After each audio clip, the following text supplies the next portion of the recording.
Kai tik nutirpsta sniegas ir dirva įšyla iki 10 laipsnių, kai dar nepradėjusi dygti nauja žolė, reikėtų atgaivinti vejos plotus ir atlikti dirvos aeravimą. Tai daroma specialiu įrenginiu vadinamuoju aeratoriumi. Šis įrenginys dirvą apdoroja specialiais peiliukais, o tai skatina veją vešliau augti ir pasisavinti maisto medžiagas. Tokį vejos aeravimą būtina atlikti kiekvieną pavasarį, kovo pabaigoje ar balandžio pradžioje ir taip pat rudenį, kuomet baigėsi augalų vegetacija. Be abejo, deguonis reikalingas ne tiek augalo viršutiniai daliai, bet ir šaknims.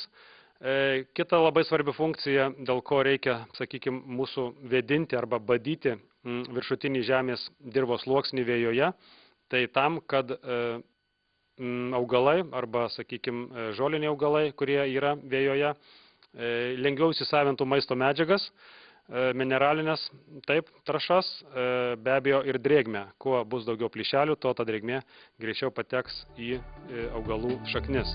Dirbant su aeratoriumi, vejos viršutinį dirvos sluoksnį bado specialūs peiliukai, išdėstyti vertikalia kryptimi. Optimaliausias badymo gylis vejai yra 4–5 mm. Austrijos sostinės Vienos universiteto mokslininkų, su kuriais konsultavosi Viking aeratorių kūrėjai, teigimu, tai pakankamas gylis, kad veja gautų daugiau oro ir iš jos būtų pašalinamos samanos ir piktžolės.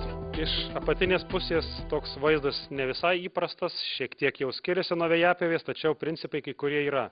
Na, visų pirma, kaip ir visų vejapjovių, ratai yra su dviejais guoliais atraminiais, taip, kiekviena šis turi tos guolius, tuomet 4.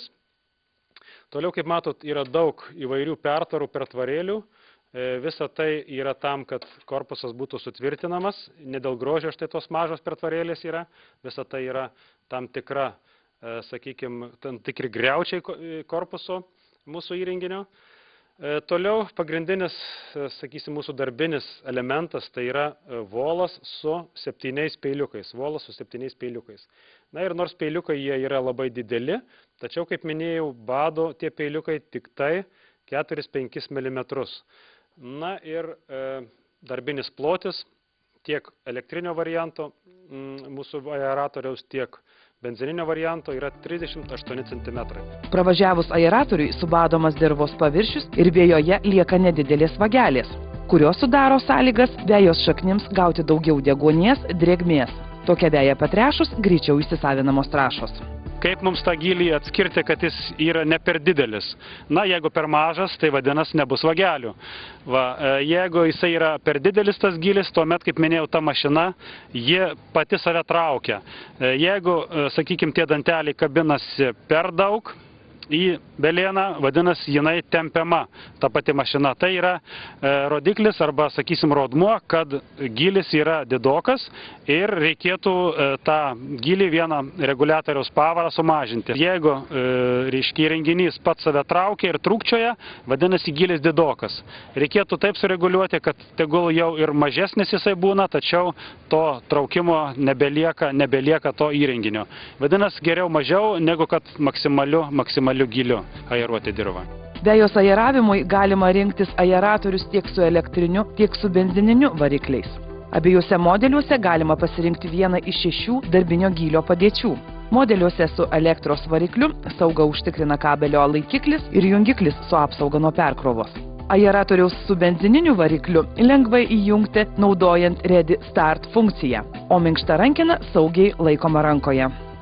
Na ir gylis pats aeravimo turėtų būti nustatytas jau prieš nuleidžiant šį svertą, kadangi jeigu mes gylį reguliuosime šiuo metu, mes galim tą įrenginį sugadinti. Reiškia, sverto nustatymas į pradinę padėtį būtinas, taip, ir transportinėje padėtyje mes reguliatorių galim štai, reiškia, nustatyti į vieną iš 6 padėčių. Na ir kitaip tariant, eksperimento tvarka. Jeigu pradinė bus 3, tuomet mes bandom, reiškia, užvesti variklį, nuleisti svertą ir pasižiūrėti, kaip mūsų vaizdas bus dirvoje. Jeigu to nepakanka, sakysim, gylio arba per daug, vėl turim grąžinti svertą atgal ir keisti ar tai į vieną pusę, ar tai į kitą pusę padėtį. Viking aeratoriai skirti vejos plotams iki 10–15 arų. Tai įrenginys skirtas prižiūrėti sodų ir sodybų vejų teritorijoms. Kadangi įrenginys naudojamas tik 2 kartus per metus, jo įsigijimas vienai šeimai gali būti per brangus pirkinys. Tad aeratoriaus pirkimui gali susikooperuoti kaimynai ar draugai. Beje, su šiuo įrenginiu galima pradėti savo verslą, nuomoti aeratorių nedidelių vejos teritorijų tvarkymui arba siūlyti aeravimo paslaugas.